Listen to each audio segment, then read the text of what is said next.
नमस्कार शेतकरी मित्रांनो, माझं नाव सागर सावकार. मी शेतकरी मॉल सटाणावरून आलेलो आहे विंचुरा गावात.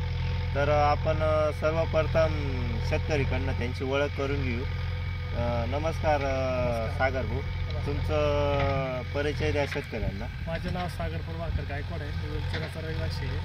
मी उंडावून तुमचा नंबर, मोबाईल नंबर सांगा. 90 22 36 56 02.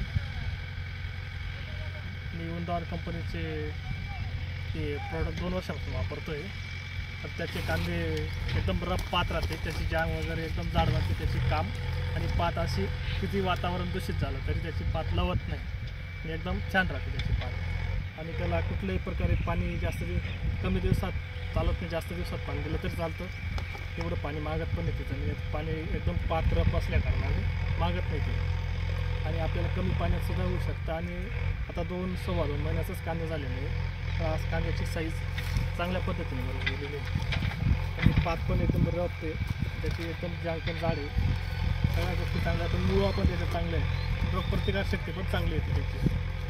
आणि हे खाद्य तुम्ही आपलं राघवेंद्र फर्टिलायझर कंपनीचं रुंदावण फॉस आणि रुंदावण पोटॅश हे खाद्य तुम्ही वापरल्यानंतर दुसरं तुम्ही कोणतं रासायनिक खाद्य वापरलं? नाही, युरिया नाही, सुटला नाही, कुठलं वापरलं नाही. म्हणजे तुमचं म्हणणं फक्त आपलं रुंदावण फॉस आणि रुंदावण पोटॅशच टाकलेलं आहे तुम्ही? फक्त तेच टाकलेलं आहे. बरोबर.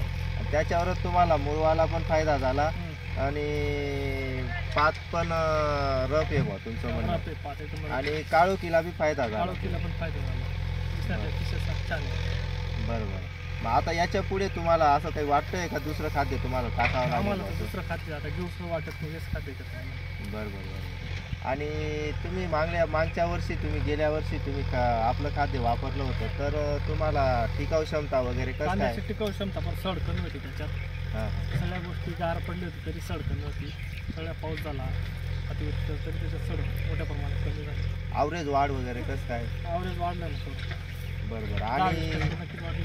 बरं. आणि तुम्ही जे पारंपरिक पद्धतीने जे रासायनिक खाद्य वापरत होतात त्याच्यात आणि याच्यात तुम्हाला काय डिफरन्स वाटला?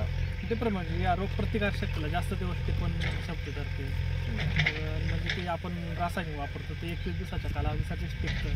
ते आपल्याला जर आता 1 महिने गोल मारून खाट टाकले तर आपल्याला शेवटपर्यंत रिझल्ट तसे राहतात. बरोबर. म्हणजे एक वेळा टाकल्यानंतर तुम्हाला नंतर शेवटपर्यंत कोणतंच खाद्य टाकायची टाकायची आवश्यकता आली नाही. 2.5 महिन्याचं कांदे झालं तरी काही.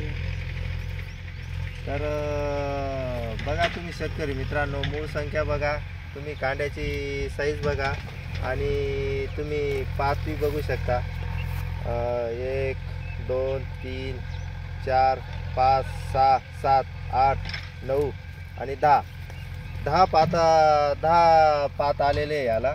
तर तुम्ही बी वापरा बा. तुम्ही इतर शेतकऱ्यांना काय हे देणार तुम्ही संदेश? रासायनिक खतापेक्षा सेंद्रिय खताकडे जावा, त्याचा नक्कीच फायदा आहे.